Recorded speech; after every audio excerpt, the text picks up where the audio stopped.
we've been looking at, over these few days at a number of ideas and looking towards the future. And we have inherited such a lot from the past, and I think it's important to bring those ideas together. One of the things which I'm very keen on at the moment is the whole background of the social credit movement, which was deeply rooted in Christianity across the whole sphere of Christianity. And one of the books which I've been quoting from is Asses in Clover, which was written by Amar O'Duffy in 1933. He died at the age of 42, and this was written a couple of years before he died. So we are talking about young people who have left us the legacy to work on, and we're not looking at the work of elderly people like myself who are simply trying to bring this work forward into the next generations.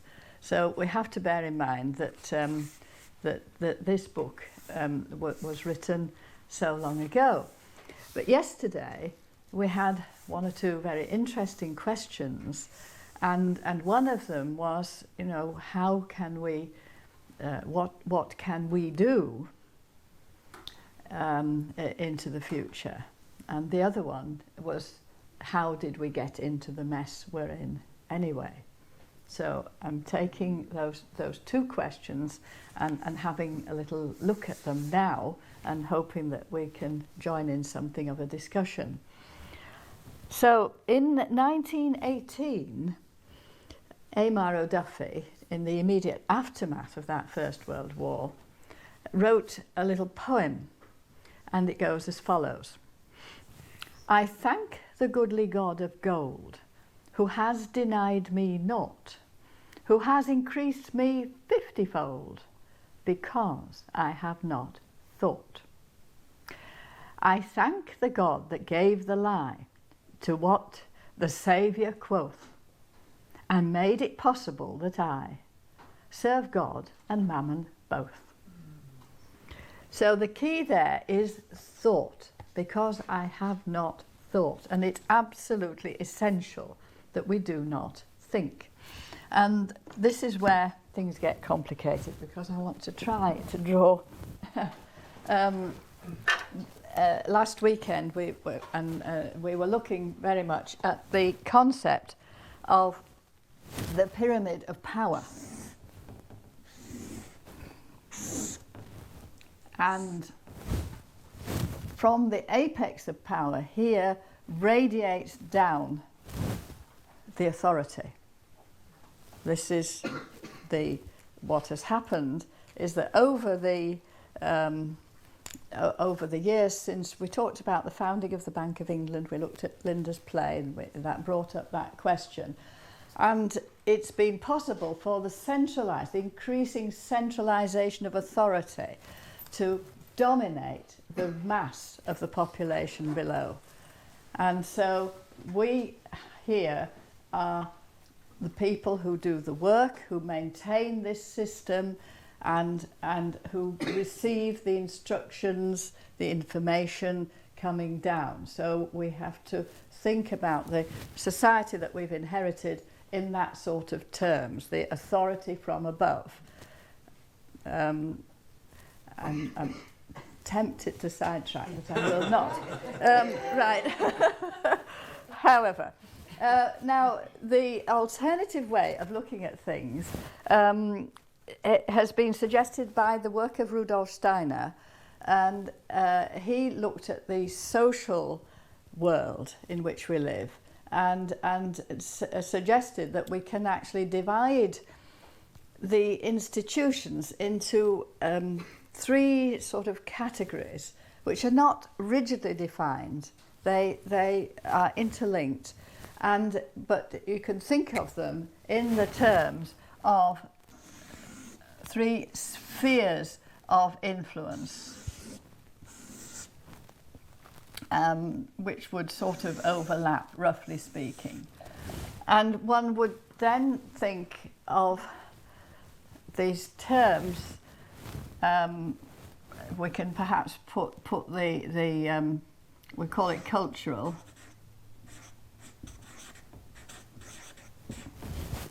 And that is the learning. Instead of the learning coming down, being taught, this learning, intellectual ideas about health, ideas about education, ideas about history and arts and life itself.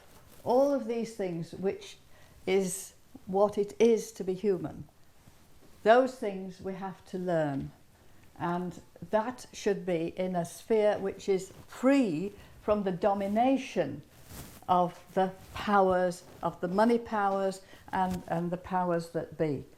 Each individual should not be oppressed in this, which is also, of course, the spiritual sphere. Essentially, we tend to call it the cultural because spiritual has unfortunate connotations in the modern world in which we live, and people tend to dismiss it. Oh, that's just merely spiritual. So that's the cultural. Now, in order to live as human beings and survive, then we have to produce the things that we need: the food, the clothing, the shelter, and so on. All those material things, even things like books, have to be produced. So those things have to be produced in a sphere which we would call the economic sphere.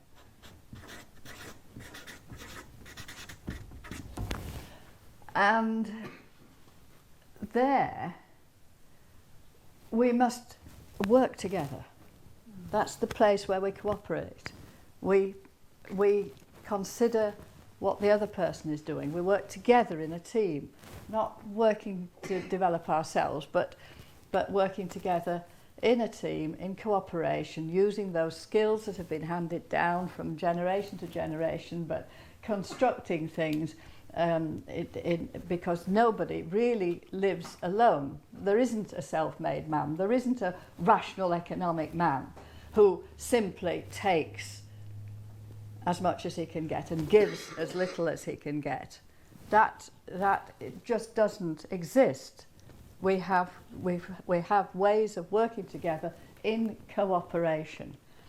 Now, if these things are going to work well together, we have got to have another sphere, another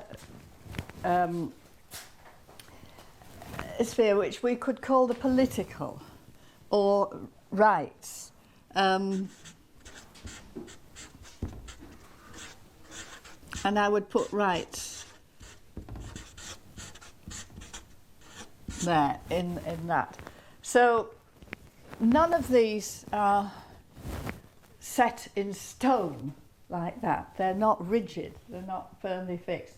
But the rights sphere is the sphere of equality, where everybody has got that same access and that same access to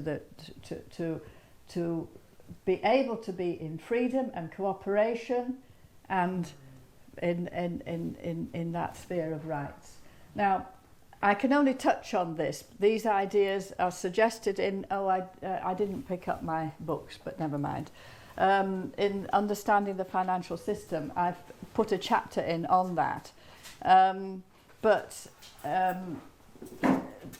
that's just a very, very brief summary of these ideas, which thankfully, there are people out there who are exploring them in much more detail than I am. So if we bear those in mind, I'd like to read you, well, thanks, Doug. Yes. That is the latest book, Understanding the Financial System. And this explains why the attempts of social creditors in that political rights field were squashed. And destroyed, and all knowledge of those were destroyed. And it also talks about the working towards the future. So again, it's I'm sorry, a bit of a tone, but people tell me that it is interesting reading, so I can just hope that you make the most of it. Now, what I want to do is to go further into this Asses in Clover and read a little poem, and then just ask for comments on what I've said so far. And if there's nothing forthcoming, I shall read more. Duffy, this book is a bit of a heavy read at first because it wasn't properly edited. And O'Duffy was already a sick man when he wrote it. It's the third book of his trilogy. You do need to have a little bit of an idea. I did put an introduction here when we reprinted this in about 6 or 7 years ago. So it's not quite such an easy thing to just pick up and be drawn into the reading of it. But once you get over that first hurdle, you'll find quite a little bit to be amusing. Now, in this story, Condinia is the son of the hero Cuchulainn, the ancient hero, and he's been brought down to earth by the philosopher, who is angry at the way things are in the world, and he's been brought on the quest to reclaim the songbirds and the wild flowers from the grip of King Goshawk, who is the overall king of the world, of all the corporate world. And of course, behind the scenes is the finance Slomikanda. King Goshawk has been a bird escapes from and goes to Ireland, and the people in Ireland are so delighted to hear a songbird that they refuse to give it up, at which point King Goshawk and the advisor mount a massive campaign of the most horrendous weapons of destruction, and this is, remember, between the two world wars, and come to attack Ireland. The Irish, of course, are not really particularly grateful for the fact that Condinia gets a supernatural plane and spectacularly defeats this army and defeats King Goshawk, who dies of a heart attack. And the story is that Condinia spares the life of Mr. Slomikanda, the financial advisor, who remains behind the throne when Condinia is trying to return the songbirds and the wild flowers, which is the natural world, back to the people. And of course, we find that there are lots of problems occur or put in the way of returning the natural world to the people. At one point in the story, Condinia is actually making very good headway. And so the powers that be wheel out a series of economists, and one of them appears. Remember, you're talking about 1933, it was before television, but it is imagining that we do actually have a visual picture as well as the sound going right across the world of this economist telling the people what the right way of doing it is.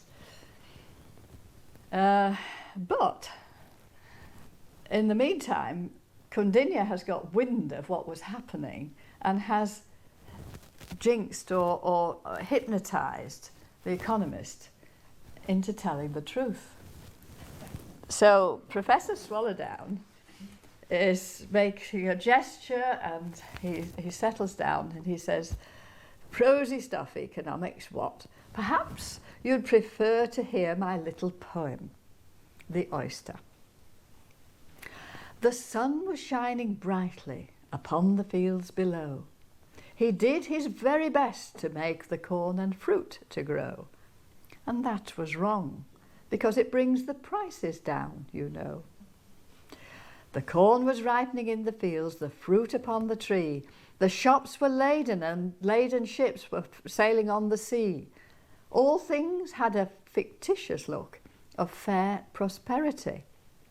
And that was wrong, because the world was ruined utterly. The banker and economist were walking hand in hand. They wept like anything to see such plenty in the land. If this were only stopped, they said, the prospect would be grand.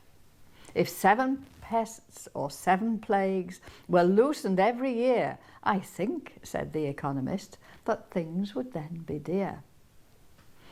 I wonder, said the banker, and wiped away a tear. Consumer, come and walk with us. They both did make request. The time has come to tell you what we think for you is best. Oh, thank you, the consumer said with lively interest.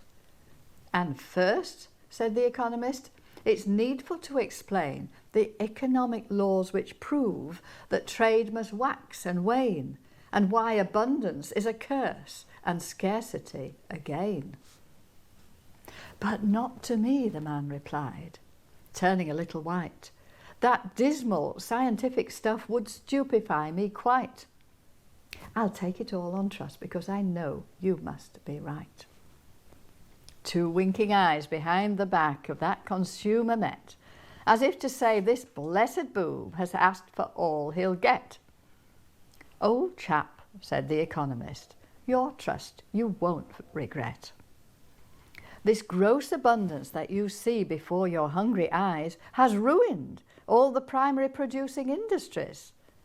And so to set things right again, we must economise. And first we'll take a cut in costs by cutting down your screw. And next we'll cut production down till prices rise anew.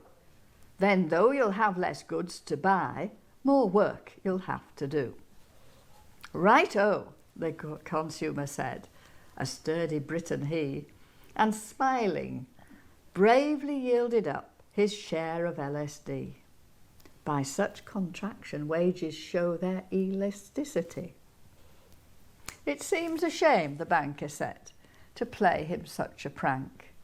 With sobs and tears he cancelled out a credit at the bank. And that was right, unless you are a monetary crank. Consumer, said the pleasant pair, we've had a useful day. Shall we be trotting home again? But nothing did he say. And that was right enough because he'd faded right away. Now,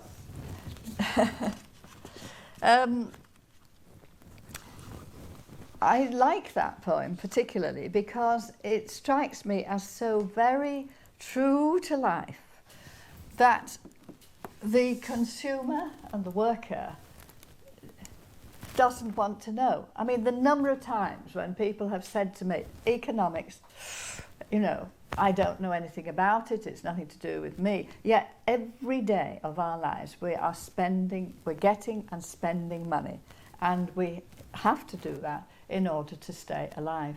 So I really do love this poetry. And of course, O'Duffy presents it so well because Slomi Kanda, the financial advisor, only keys into what's happening at the very, you know, when this professor is actually on the screen. And so he sends a Black Maria to collect him and bring him back into his presence. He is absolutely furious at this because it is telling the truth. And this is what we are not supposed to hear, the truth.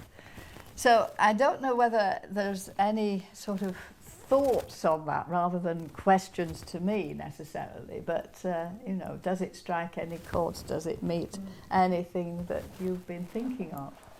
Very much a chord. Just recently on the radio, the orchardists are complaining that they can't sell their fruit. Not only do they have an abundant crop, but there's also the imports that are being sold cheaper still. Now, that's a classic example of what Duffy was writing about. That somehow, through that abundance, prices fall and the producer can't live. Yes. There's something terribly wrong with our thinking. Does that require then no imports? Not only, I would see it not only no imports, but a distribution of the abundance that this nation has. That we have, yes. We have been traveling through the McLaren Vale last week, and many vineyards did not even bother, couldn't probably afford to pay the laborers to pick their grapes last season. Let alone prune them. Yes. Yeah. So the grapes dried on the vine, Yeah. the whole vineyards like that. And we are told that there is too much grapes, and the wine won't sell. So, this is again a manipulation. But it grows abundantly everywhere. Yes. It just reminds me of, and I'm trying to think of the picture, but it's where Jesus talks about that he's going to invite those who to come to the abundant table. Why are we not seeing that abundant table? Is it because of Mr. what's his name? Slow Mikander. Slow Mikander? Yes. It looks from the poem that the banker and the economist had to say a lot, even in the times of Old Testament. Didn't they? Well, you've certainly got inflation in the Old Testament. Amos talks of inflation. It's not in terms that most people would look at, but it's there. Yes, I mean, I think what's happened is that in the we do have inflation, we do have trade, we do have money, we do have different ways of accounting in the traditional sort of Old Testament times, the Greek Roman times, and so on. What we forget is that what we've had handed down to us is the tradition or the teaching or the learning or the book learning and so on of the urban centres. I mean, Jerusalem even was an urban centre, and round about all of these urban centres were the traditional ways of farming and living with the land and living on the land.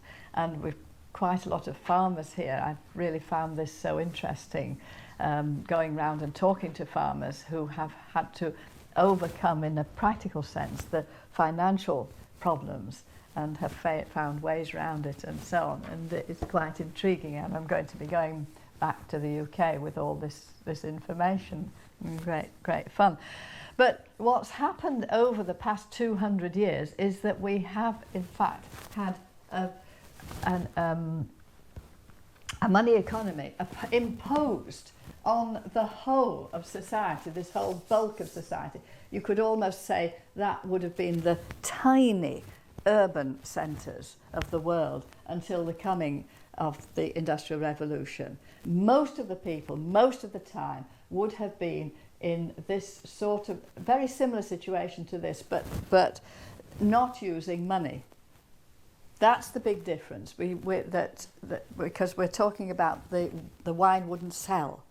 We're talking about things wouldn't sell. There's abundance, but we can't sell it. We're talking about worshipping the goodly God of gold. We're talking about this is the standard. If it will sell or it won't sell, will it pay me to do this, or will it not pay me to do that? And so this is the way that we think. Now, actually, we still need to do all of these things. We need to learn, we need to work together, and we need to have ways of working together. And all of us are actually here at the moment supporting that at the top of the pyramid. We're working, whether we like it or not, whether we realise it or not, we are actually working in many, many ways to support that system. Even within the church is supporting that system. Yeah, quite. What we need to do is to begin to move this area here, to take this out here, and to begin to look at different ways of working together. And some of those we may take from the past, some of those we have to combine with the present, we can't move backwards. But the interesting thing is that in the past there was a way of working. If you talk to traditional farmers from different parts of Europe or wherever, they will say that yes, you know, they would use certain implements and so on, and then when those wore out they'd have another use for them and so on, and there would be they would trade off their waste against the neighbour's you know, produce and vice versa. And the quite amusing ways of telling this story, that they wouldn't go anywhere near the money economy. And Douglas himself gives this example of the potatoes. He says you can take your own piece of ground, you can plant up with seed potatoes, you can use your tools and so on, tend them, and then at the end of the year you get a sack of potatoes. Now you might take that sack of potatoes to your neighbour, and the neighbour give you, shall we say, $5 or whatever. And have you made that money? No, you've made a sack of potatoes. You've added to the wealth of the community. And that money then existed already. It's a completely separate entity. Now, how can we de-link ourselves from that money economy? And this is the fascinating thing that we need to look at, and it means a lot of lateral thinking. And it's very, very hard to detach yourself from the old ways of thinking that you've grown up in. And sometimes I can be in a conversation and I'm trotting along nicely and I think, yes, they followed what I was saying, and then all of a sudden, boom, you see, and they've lost it because they've flipped over and they say, ah, yes, but. Yeah. And that's particularly true of the idea of the basic income, you know, which we want perhaps to go on and talk about in a little bit more detail. As far as this money economy goes here, looking at the money economy and looking at the threefolding ideas, the threefold commonwealth, or the threefold ways of looking at the social spheres of society, the political sphere is that of democracy and of rights. And this is where I think the money matters should be decided within that sphere, not within the cultural and not within the economic. At the moment, we confuse the economic, that is the ways of growing the potatoes, with making money. And therefore that seems to dominate the cultural sphere of learning and so on. And we need to untangle all of that and begin to think a little bit more clearly. Luckily, we do have some examples. Ken Grundy was at the weekend last weekend and said he thoroughly enjoyed it. I got an email from him during the week, and he mentioned that you used the example of two neighbouring housewives who were unemployed, but when they actually swapped over and did each other's job, that made them employed. And he said he would like to expand a little bit on that. But they didn't, no. In the sense that you're saying they did each other's jobs, no. It was only if they paid each other to do. Yeah. I mean, they could happily clean each other's houses, probably wouldn't. But just expand on the idea a little bit. Yes. Strange. Yes, if money is paid, and what has been happening across the world, I suspect, is that jobs like caring for the sick are increasingly paid for. So if an elderly relative is sick and or well, anybody terminally ill, and you take time off working for money in order to look after them, you can find yourself very heavily penalised because you are not putting the input into the pension schemes and so on, and you aren't keeping your CV going and all the rest of it. And some people might stop for 10 years to care for somebody who's chronically ill.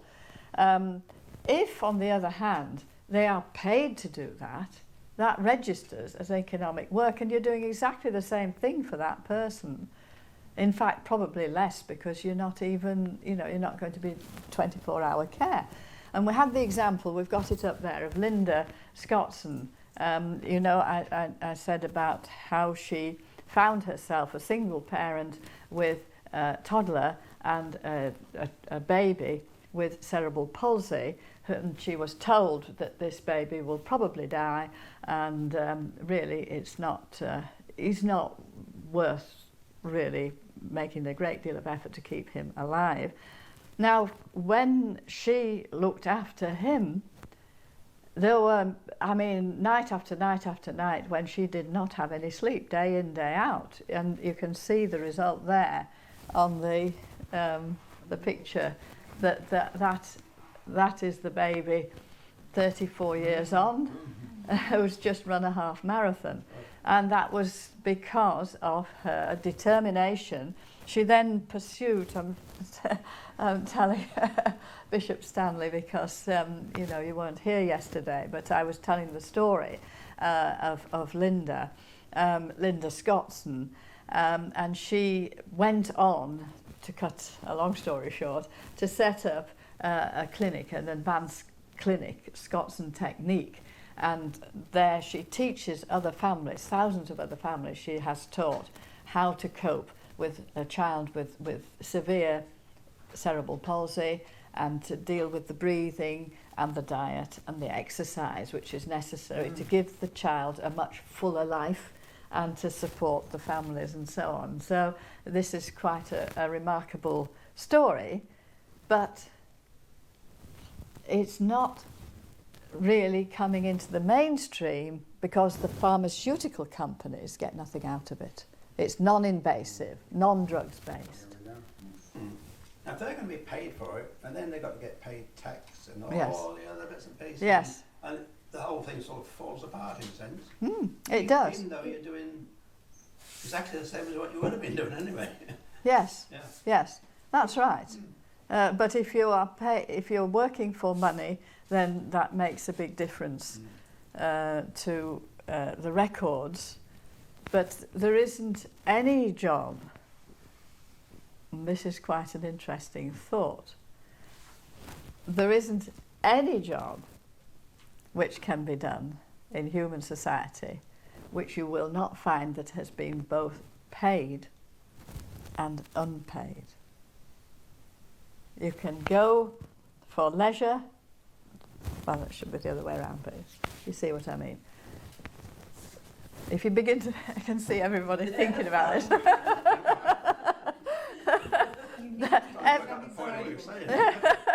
Well, I mean, for instance, you can grow food, you can garden for money or for yourself, which is a leisure activity, can't you?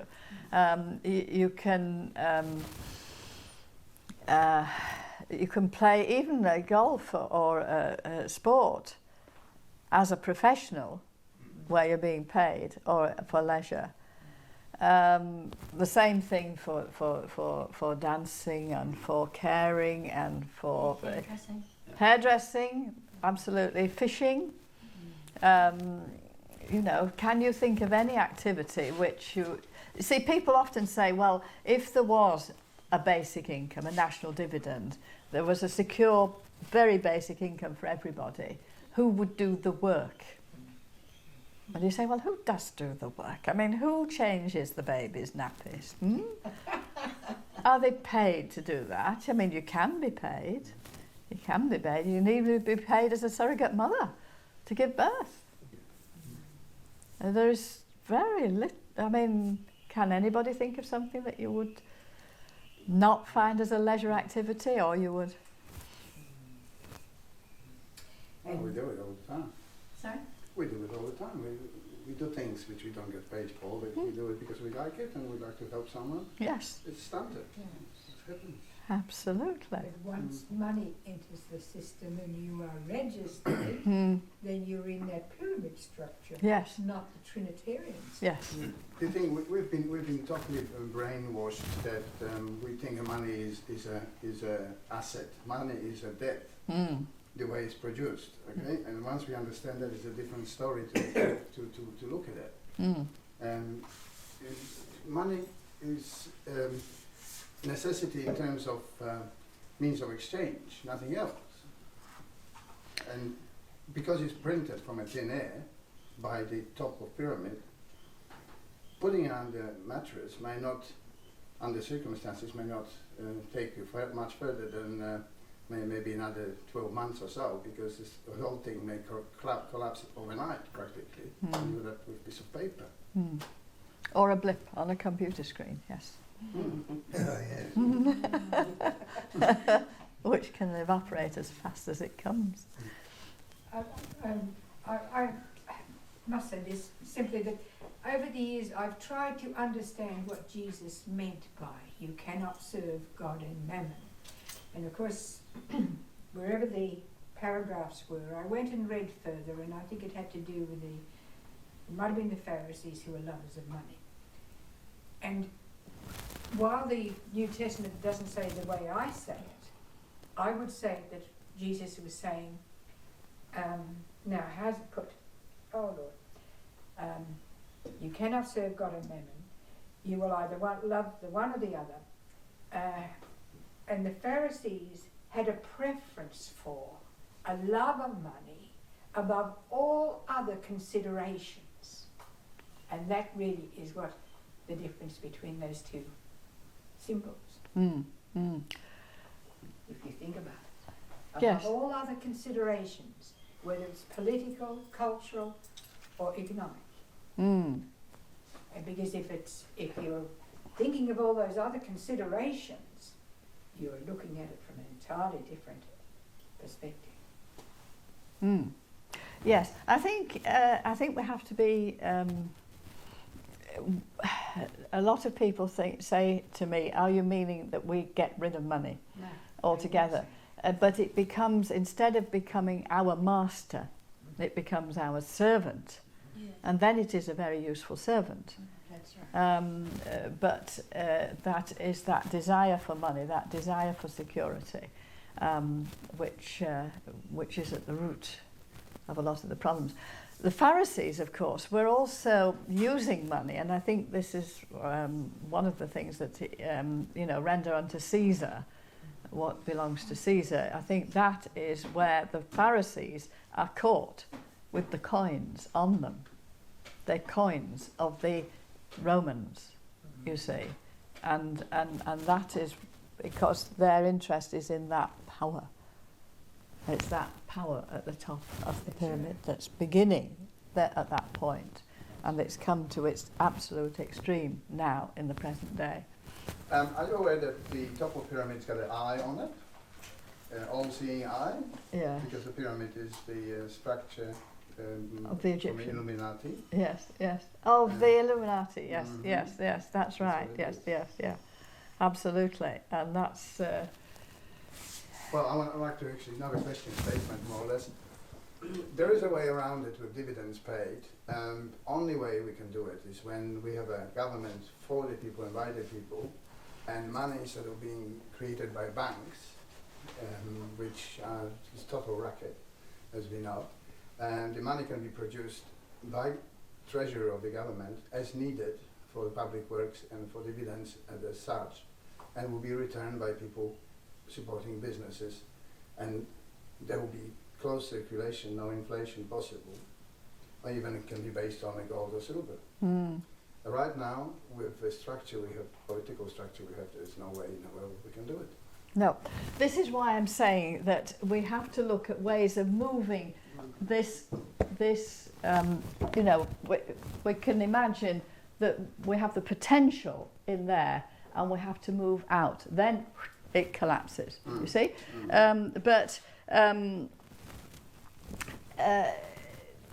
We can't, I think you're quite right, we can't expect the present structures to respond to democratic demands at the moment. And that is partly because of the way in which it is structured. And so you'll have to look at what I said last weekend and some of the clues in there, which you know, we'll give a few more clues, because we're really trying to condense a lot of ideas into a short sort of time at the moment. Who is the all-seeing eye? Well, Illuminati are the ones who are chosen, see, and they were established by Adam Weishaupt or whoever in 1790 or something like that. And they are very tight-knit of the families from all very old bloodlines, and they rule the world more or less. So the Trilateral Commission and other meetings they have once a year around the world, and they tell leaders of our country what to do and how to do it. Who is now? I beg your pardon? Who is now the all-seeing eye? Well, that's an old symbol which those people who tell everybody else what to do like to themselves be represented by this symbol of all-seeing eye. It's not one person. People come in from generation to generation, and some people can bore you for 3 hours and more, giving you a detailed explanation. This is just an aside, but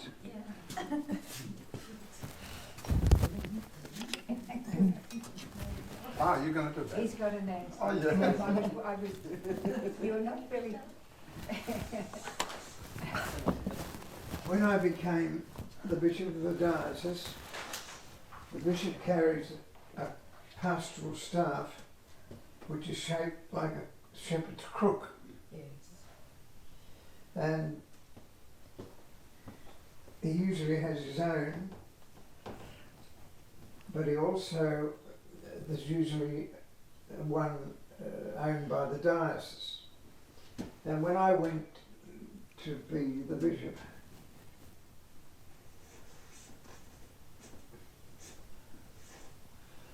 there was an all-seeing eye in the middle of the crook. And I removed it because the only all-seeing eye is God.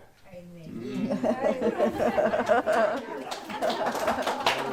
So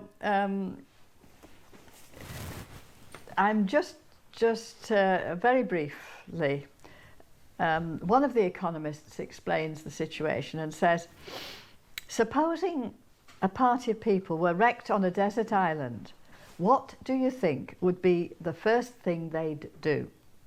Obviously, they would look around for a man with money to employ them in gathering fruit.